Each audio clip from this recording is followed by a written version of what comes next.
The average transaction price for a Jeep has gone up 58% in the past 5 years. What do you think the average transaction price was back in 2018, Dad? $35,895. $33,954. And I don't know if you're that great at math in your head. Can you tell me what a 58% increase means in terms of an average transaction price in 2023? Well, if it was 33, and I call it 34, and half of 34 is 17, and then times a bit, I'm going to say so $51,000 today.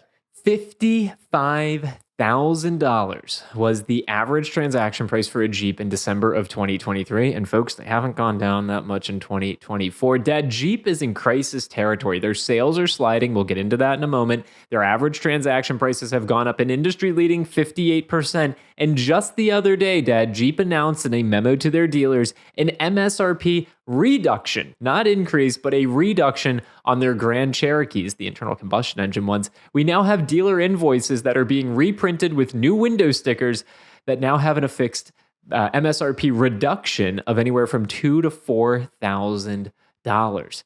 Jeep is in bad position right now, man. Jeep's certainly not in the position you want to be as a manufacturer. You don't want to see your sales slide every time you have price increases. And we know their sales have been declining for 5 years now, while their average transaction prices have been skyrocketing during that time. You know, I can't remember very many times in my career, in 43 years in retail automotive, where suddenly we would be re-invoiced for cars that were in our inventory and sent new Monroney labels to put on vehicles because the manufacturer decided to lower the price of the vehicle, not only to the customer, but and the ultimate customer, the retail customer, but the dealer customer. So they've lowered the cost on a wholesale level to the dealer, and they've lowered the retail asking price.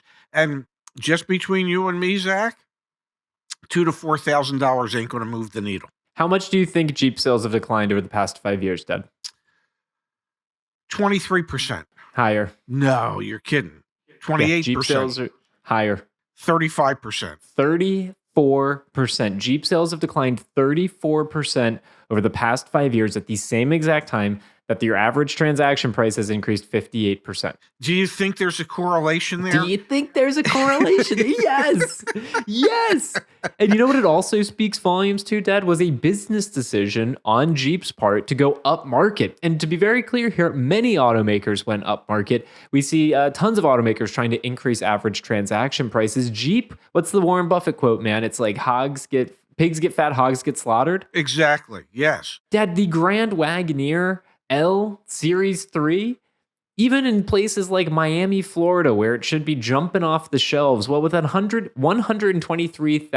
MSRP, it currently has a 630-day supply in that region, even in areas of the world, in the country, where you should see six-figure SUVs selling. They're not, Dad. Jeep really made a mistake going up market. They sold one. Come on, man. One has sold in the last 45 days. Okay, so there's 14 more to sell if they don't get any more in inventory. And believe me, the dealers are going to turn down any allocation for those vehicles. It's only going to take 630 days for them to sell their very last one.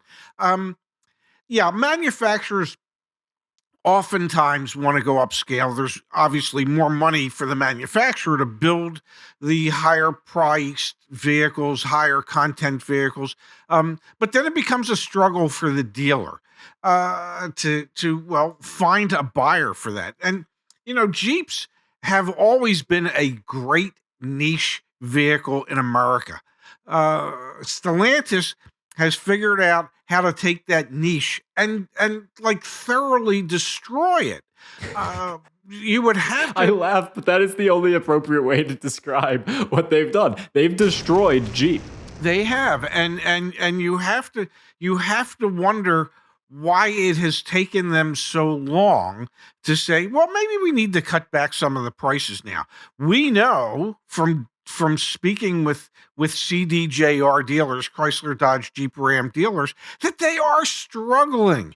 We know that. We know the dealers are, well, not particularly happy with the manufacturer at the moment because I don't think there's enough support from the manufacturer to help move the metal. So this is a manufacturer's own doing. They have taken a brand, an iconic American brand, and they have rendered it almost useless. And that takes quite a bit of effort to do that. Hey man, no, we're not saying they didn't try. Now, Dad, when we look at remaining 2023 new vehicles on dealer lots, Jeep has one entrant in the top 10 list, the Jeep Gladiator. There's a 166-day supply and over 17,000 lingering 2023s on dealer lots. These would be the vehicles, the Gladiator, for example, here that you could get the biggest discounts on. But again, let's go back to the fact that they legitimately have re-invoiced some of their Grand Cherokees back to their dealers. I would not be surprised if Jeep has to do this for other models as well, potentially the Gladiator. And I want to call out something here. When a dealer sells a vehicle significantly below MSRP, Yes. there's two reasons or three reasons really. One is there's a lot of a spread between the invoice price and the MSRP of that vehicle. The other is a holdback, and then the other would be like floor plan assistance or other under the line monies. You can see on this example Grand Cherokee invoice we have here, there's almost $1,600 in holdback. So if the dealer is selling this below invoice, that's fine because they're still making $1,574 in holdback. So you should see huge discounts, both from dealer discounts and also OEM incentives that are trying to push those lingering 2023 Gladiators and all the Jeep products that are out there because they are just not selling. And I think we hit the nail on the head for why, because the prices just got too damn high. These are executives that in many cases should be moved over to other divisions that they, maybe Alpha or Fiat, or Maserati, any of the divisions that they want to destroy moving forward. Maybe the Jeep executives should be asked to run those other divisions.